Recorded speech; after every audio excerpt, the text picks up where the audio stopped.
Pitangui, a sétima vila do ouro de Minas Gerais, guarda ao longo de sua existência muita riqueza, história e lembranças de personalidades que deixaram suas marcas que, por vezes, se confundem e se misturam com a história de Minas e do Brasil. Descoberta por bandeirantes no século XVIII, quando o ouro era farto nessas terras ainda desconhecidas, cercadas por montanhas, rios e matas fechadas, rapidamente tornou-se a Vila da Piedade, vindo a tornar-se cidade em 1715, quando o ciclo do ouro se fazia forte na província mineira. Os anos foram se passando e novas personalidades foram surgindo nessas paragens. Com os novos moradores vieram diferentes formas de vida, de comportamento e de arquitetura das moradias da cidade. As casas e casarões coloniais, os existentes entre 1500 e 1830, são exemplos dessas mudanças herdados dos europeus, especialmente dos portugueses. Inicialmente, eram construídos de forma primitiva, usando matéria-prima farta à época, pau a pique, adobe e taipa. Nas casas mais abastadas, já se utilizava o barro e pedras, portanto, as construções representavam o poder aquisitivo de seus donos. Uma das principais características é que eram construídas sobre o alinhamento das vias públicas e sobre os limites de cada terreno. Assim, as vias obedeciam o formato das terras, o que explica por que algumas vias eram mais estreitas ou mais compridas do que as outras, ficando muitas vezes vias sem saída. As coberturas, ou os chamados telhados de duas águas, eram feitos de madeira natural e cobertos com telhas de barro feita próximo ao local da construção. A água era escoada para as vias, ruas e para os fundos dos terrenos. Uma das principais habitações era o sobrado, que possuía 2 pavimentos, para uso residencial e comercial com piso assoalhado, e a casa térrea de chão batido. Nessa parte também se acomodavam os escravos e os animais. A fachada dos casarões compunha-se de porta grande e larga em madeira, sempre frontal, e as janelas enfileiradas. Quanto mais janelas houvesse nas casas, mais poderoso e rico era o seu dono. Prevalecia também a mesma medida entre as janelas e a porta, bem como o espaço entre as aberturas das mesmas. Outra singularidade desta época era a eira e a beira. A eira era um local interno, fechado, destinado à secagem de grãos, como café e feijão. Outras vezes usado para debulhar o milho, e a beira era um prolongamento do telhado, que avançava além das paredes externas, com o objetivo de protegê-las das chuvas. Remonta desses detalhes o surgimento da expressão sem eira nem beira. Aquele que não tinha era pobre e o que tinha abastado.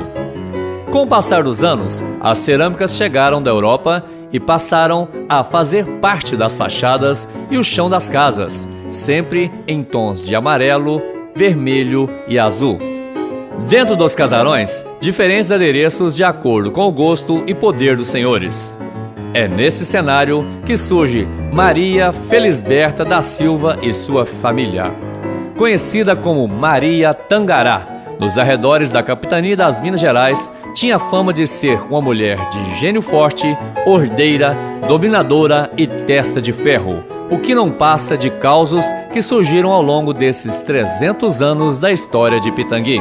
Vinda da freguesia de Congonhas do Sabará, foi aqui, nas paragens de Pitangui, que construiu fortuna e adquiriu grandes porções de terra com engenhos, gado e muitos escravos entre os rios Lambari, Capivari e Pará.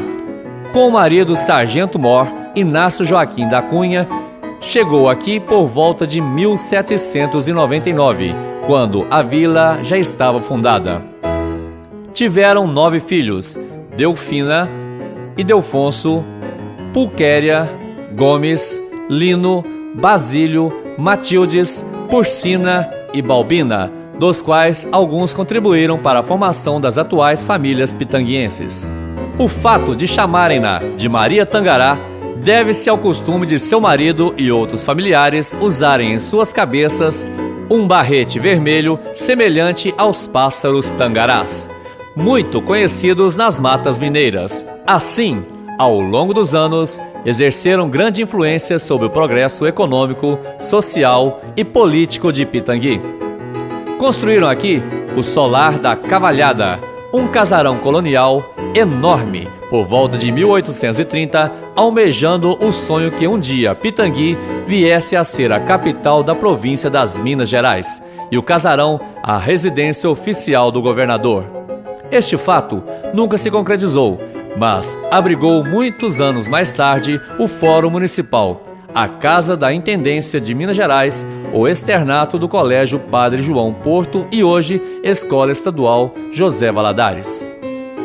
Maria Tangará e o marido mantinham estreitas relações com Dom Pedro e foi dele o presente que ganhou durante as lutas da independência e acompanhou-a até a morte, um rosário de ouro maciço que continha valor emocional incalculável.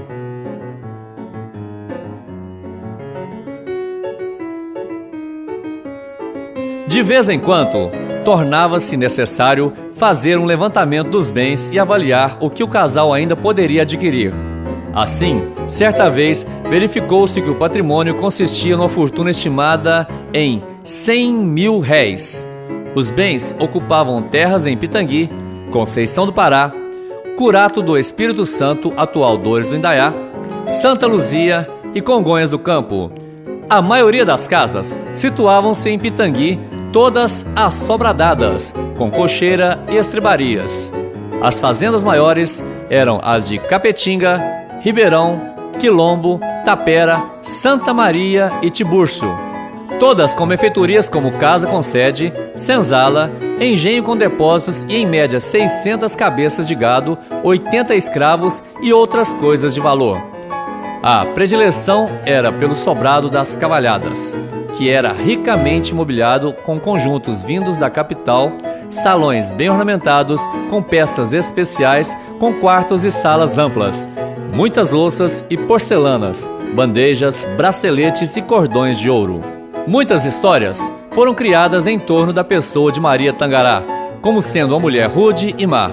Alguns diziam que arrancava dentes dos escravos, jogavam-nos em cisternas, mas tudo histórias criadas pela imaginação das pessoas. Na religião católica, foi abençoada e acreditava que iria ter com Deus, Nosso Senhor, através da Ordem Terceira de São Francisco, a qual pertencia. Foi assim que, sentindo-se fraca e acreditando que o Senhor em breve iria buscá-la para a prestação de contas final, solicitou que o marido providenciasse a feitura de seu testamento, que foi feito cerrado, ditado e assinado de próprio punho, dos idos do ano de 1836 e escrito pelo senhor Francisco Fulgêncio de Oliveira, aqui na vila de Pitangui.